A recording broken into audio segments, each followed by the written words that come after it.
Hello, this is Fraternal Order of Police Information Showcase again. My name is Mark Miller. I'm here as the chaplain for the Fraternal Order of Police Evergreen Lodge because our normal president, unfortunately, is out with a bad throat problem. And so rather than having him come here and not being understood, they asked me to come here and try to fill in. So today we have Charles Thompson from Fishline. Mm-hmm. Thank you very much for coming. You bet, Mark. Thanks for having me. So first of all, kind of give a real quick rundown as to what Fishline is. Sure. So at Fishline, we operate a food bank and comprehensive services center, as well as a thrift store, all located in Paulsbo. The food bank, people can come in Monday through Friday to get food for their family, their household. We operate a number of other services there, mental health therapists, case management that can provide financial assistance and other support to folks. We also house a lot of partners, including a dental clinic and other partners throughout our building. And then our second season thrift store operates in Paulsbo Village, and that provides revenue for the organization, and we also give away items to people in need. So Fishline is a 501c3 That's organization? correct. Okay. Yes. How did you get involved with the 501c3 organizations? Well, I have been working in the nonprofit sector for about 16 years. Mm-hmm. I had just arrived at Fishline in February after Lori Maxim retired as the executive director. I've worked for 3 other organizations in that time, kind of all over the place. South Bend, Indiana, Tacoma, and Minnesota. And I'm from Minnesota. My wife's from the Pacific Northwest. Oh, okay. That's how you wound up out here. That's right. Okay. Yeah. Yep. And so what kind of got you started dealing in primarily nonprofits? Did you have any other type of career before that? Sure. Well, actually, I did.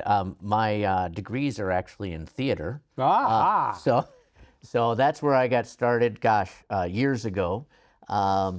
Life takes its changes, you know, and you end up doing something different.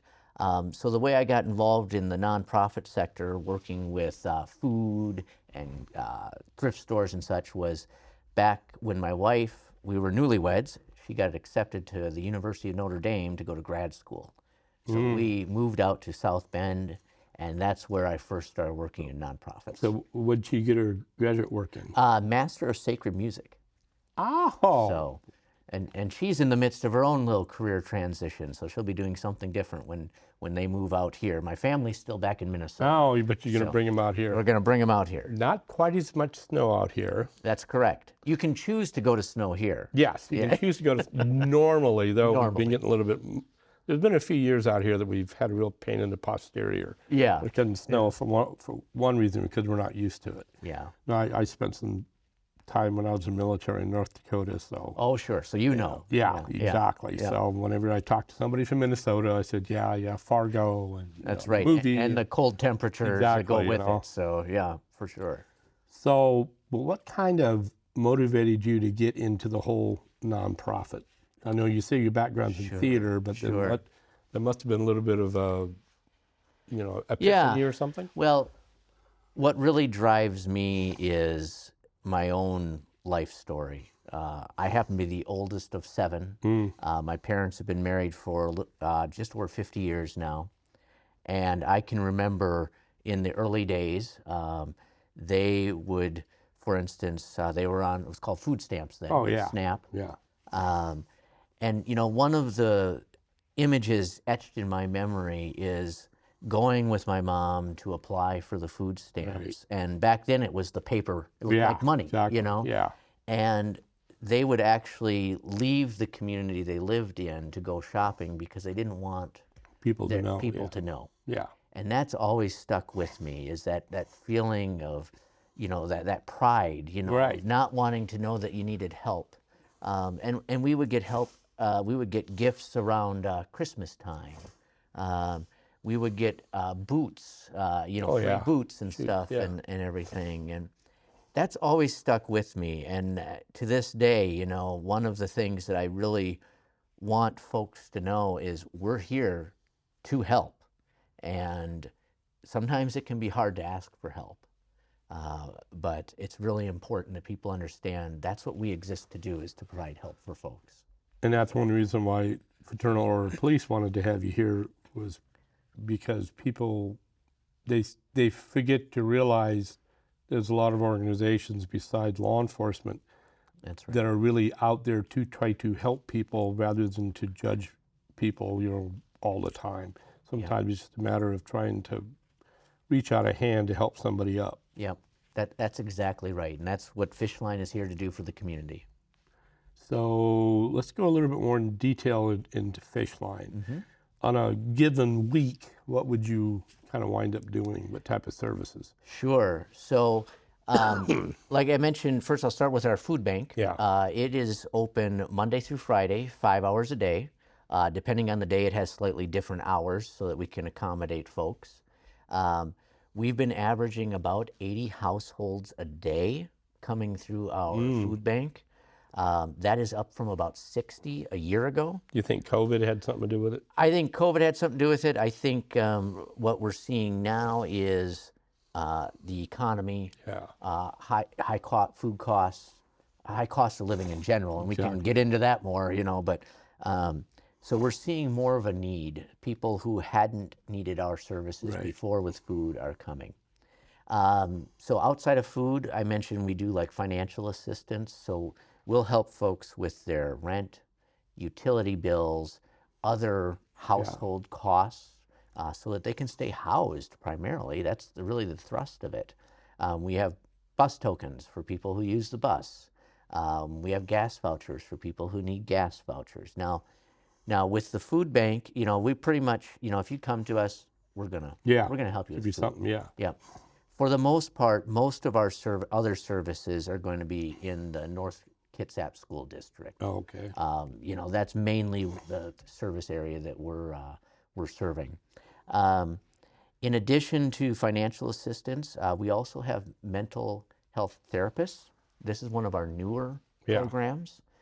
Mental health, as we know, is a really high need, and our goal is to get people in, meet with a therapist, and move them on to a more permanent therapist in the area. But it's kind of a low barrier way to get people started. My understanding that unfortunately there's a little bit of a dearth right now in therapists. Yeah, there's a high need, and in some places there's a long wait list. Right. We're trying to keep that wait list non-existent if we can. Right. But depending on the needs, depending on how long somebody may need to be in therapy, those all affect what we're able to do for them. Who kind of fills in for South Kitsap area? Is there another Fishline or something like that? South Kitsap. So remember, I'm new to the area. Yeah, exactly. So I'm still. No. So there are food banks in South Kitsap, in Central Kitsap, in Bremerton, Bainbridge, Kingston. They've got we've got food banks all over the county. Many of them do other services. Okay. We do a very broad services. At Fishline.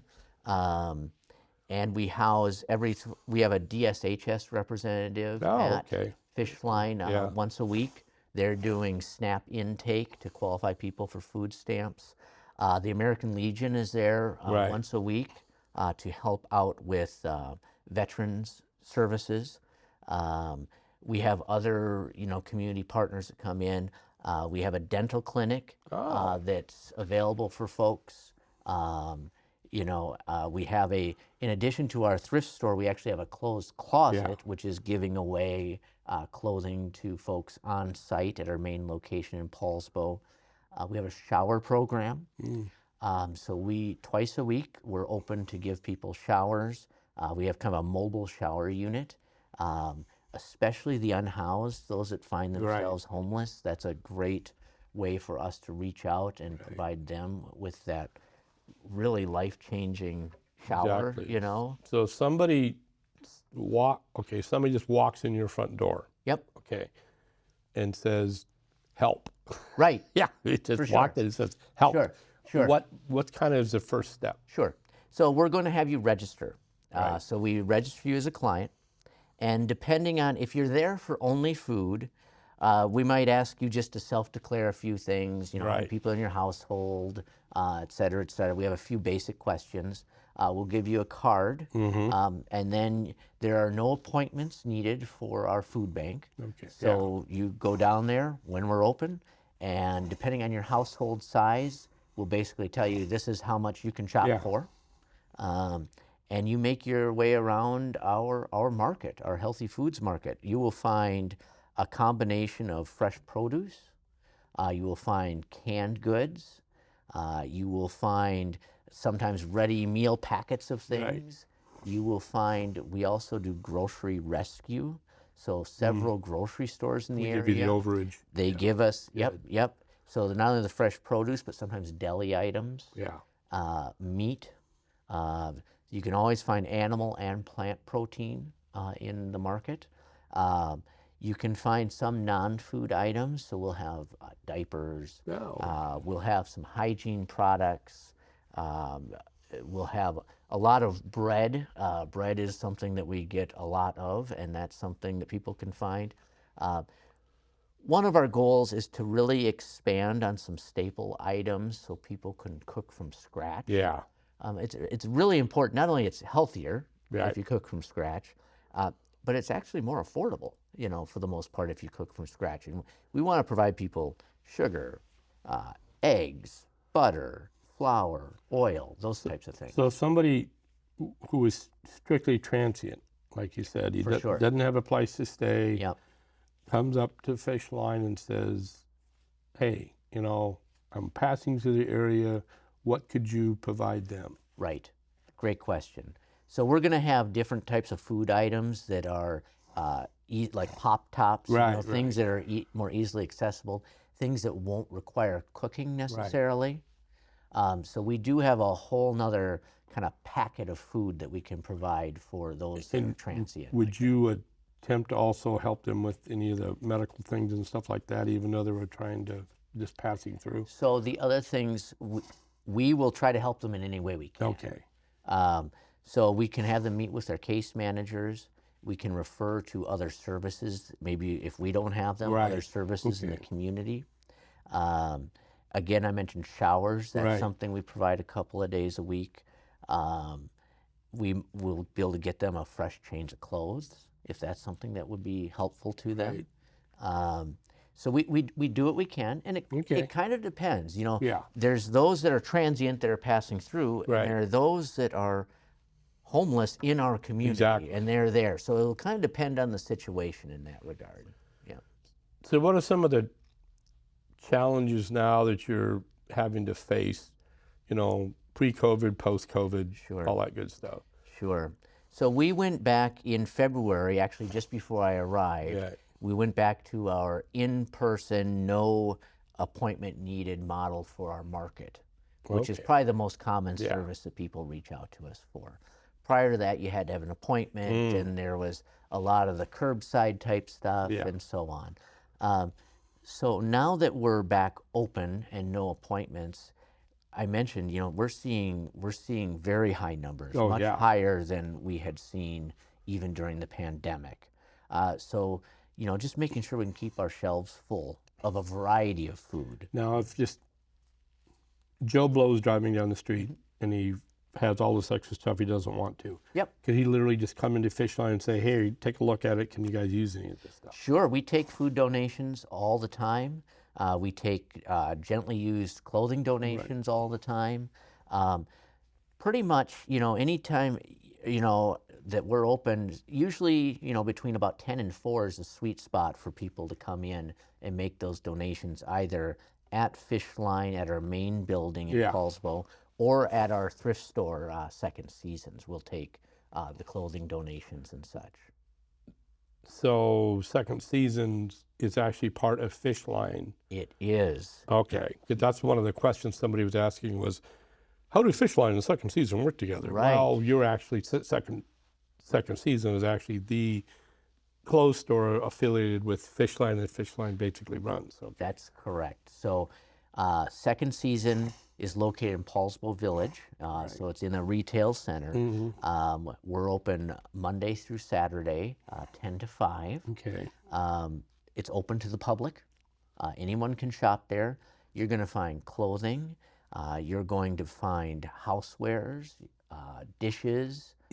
Is it kind of run similar to either St. Vincent de Paul or Salvation Army, where you can get things for a nominal price, basically? Yep. So we use a model for pricing that what we believe is a fair market value of a used item. Exactly. It's interesting because we balance the fact that we're there to earn income to support our programs. Right. And we recognize that we're a thrift store. Exactly. And so one of the things we do is, like with our clothing, one of the things we've started doing is we have a color-coded system. Right. When we know it's out on the shelf, and if it's out on the shelf after 2 weeks, it'll get marked down. Right. And after 3 weeks, it gets marked down more. So, it becomes more of a bargain price the longer it's on the sales floor. Do you also, though, have, for those people that are really destitute, do you have like a little separate little clothing fund over here for them? We do. We have our clothing closet, we call it, on site at our main location, and people can meet with a case manager, and they might be given a voucher where they can go to the thrift store and get items for free. So you have the vouchers too. Okay. The other thing I would say is any registered client gets a card that identifies them as a Fishline client. Anytime our store is open, they get 30% off. Oh, okay. So 30% off at our thrift store. So that's an added benefit, if you will. So what do you kind of, do you have any, I know that you said you basically kind of just took over. Yeah, sure. But do you have any like new plans for the future, anything you'd like to see Fishline, any changes you'd like to see happen? Sure. What a great question. One of the things we've identified is accessibility is very important.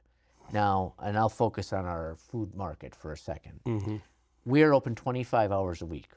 That's a pretty good amount of time for a food market to be open. And we recognize if you work during the hours we're open, that's problematic. Right. If you have transportation issues and you can't come to us from wherever you're at, that's problematic. What can we do to make it more accessible?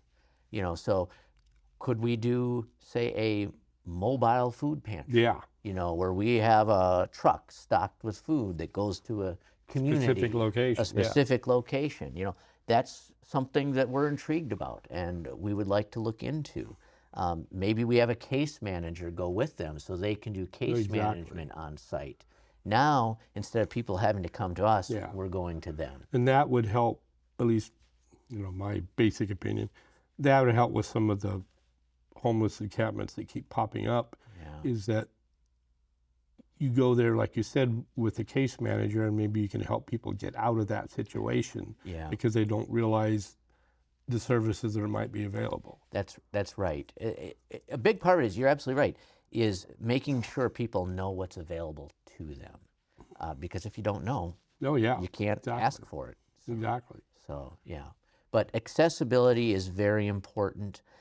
The other thing we're interested in is we believe that if we can find a larger retail location for our thrift store, that we could do more for the community. We could maybe get into furniture, which, is something that, we don't have room for now. Right. And just the ability to sell a larger variety of items, but also to be able to provide those items to our clients who maybe can't afford otherwise. So, viewing public, if you have a storefront that you'd like to volunteer for and give to Fishline, let them know. That's right. For sure. I'd be happy to talk with them. There you go. Yeah. So if somebody wanted to get a hold of you, other than, well, go ahead and give the full address that you're located at right now. Oh my gosh, you would ask me that. I'm trying to commit it to memory. We're on Viking Avenue in Paulsbo. Okay. I'm going to leave it at that because I'm afraid I'll mess it up otherwise. Do you have a website? We do. Fishlinehelps.org. Okay, I'll try to get the BCAT experts here to put it at the bottom of the screen under the interview. Absolutely. So go ahead and repeat it one more time. Fishlinehelps.org. Okay. And you'll find our address, you'll find our main phone number, you'll find everything you need to contact us there. Yeah. Well, thank you very much for coming today. I'm glad you managed to make it here. Absolutely. And everything. And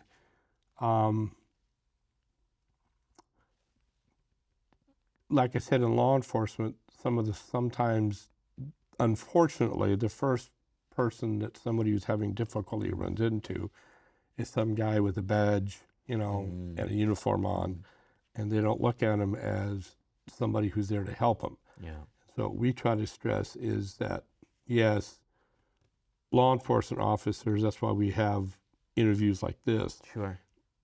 We understand the need to try to help the public to prevent us from having to get them involved in the whole criminal justice system. So if we can get more people to go to places like Fishline for assistance before things get really bad and somebody calls the cops, that would be the best of all possible worlds. Well, we're glad you're there for them, and we're happy to partner with you. Well, we greatly appreciate it. That's going to wrap up this episode of the Fraternal Order of Police Evergreen Lodge Information Program. My name is Mark Miller. Of course, we had Mr. Thompson here from Fishline. And if you have any more information, like I said, Bremerton-Kitsap Access Television, hopefully we'll be putting a little website below this interview, and you can contact them direct. Until then, always remember there's always somebody out there willing to try to help you, whether they be in uniform or not. So everybody out there, have a very pleasant day and a very productive tomorrow. Good day.